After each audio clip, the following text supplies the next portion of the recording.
नमस्कार। आप देख रहे हैं अदृश्य सत्य। आजकल हर मंच पर राम राज्य की बात तो की जाती है, लेकिन सवाल यह है कि किस सत्ता में बैठे सभी मंत्री राम जी जैसे नेता, ईमानदार और आदर्शवादी हैं? सत्य, सत्यनिष्ठा और साजिश ही असली जीत लाती है, लेकिन आज स्थिति उल्टी दिख रही है। बदनाम लोग इस देश में सुखी हैं और कपट से चुनाव जीते हैं। राम राज्य की बातें पर व्यवहार जोरों शोरों से हो रहा है। अब सुनिए अपने प्रधान सेवक को। और साथियों, इसके लिए भी हमें प्रभु राम से सीखना होगा। हमें उनके व्यक्तित्व को समझना होगा। हमें उनके व्यवहार को आत्मसात करना होगा।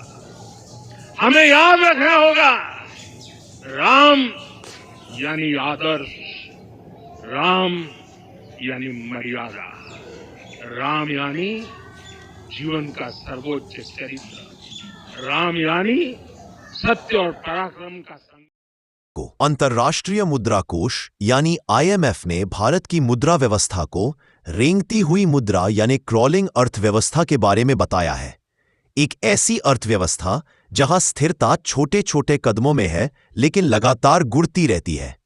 और यही हम रोज भी देख रहे हैं। देश में तरक्की के दावे तो बहुत दिए जा रहे हैं, मगर जमीनी हकीकत इससे उलट है। हालात दिन ब दिन और नाजुक होते जा रहे हैं। मेक इन इंडिया जैसी योजना भी उम्मीद के मुताबिक सफल नहीं हो पाई। कई विनिर्माण यानी मैन्युफैक्चरिंग कंपनियां या तो देश छोड़कर दूसरे देशों में चली गईं, या फिर भारी टैक्स, GST और बढ़ते संचालन खर्च के कारण बंद होने पर मजबूर हो गई। इसका सीधा असर रोजगार पर पड़ा और बेरोजगारी तेजी से बढ़ी। रुपए का लगातार गिरना भी देश की अर्थव्यवस्था के लिए एक चिंताजनक और दुखद स्थिति को दर्शाता है। ये हालात देश में उद्योगों के लिए अनुकूल वातावरण की कमी और आर्थिक नीतियों पर पुनर्विचार की आवश्यकता को उजागर करते हैं। देश की आर्थिक स्थिति को लेकर लोगों में गहरी चिंता देखी जा रही है।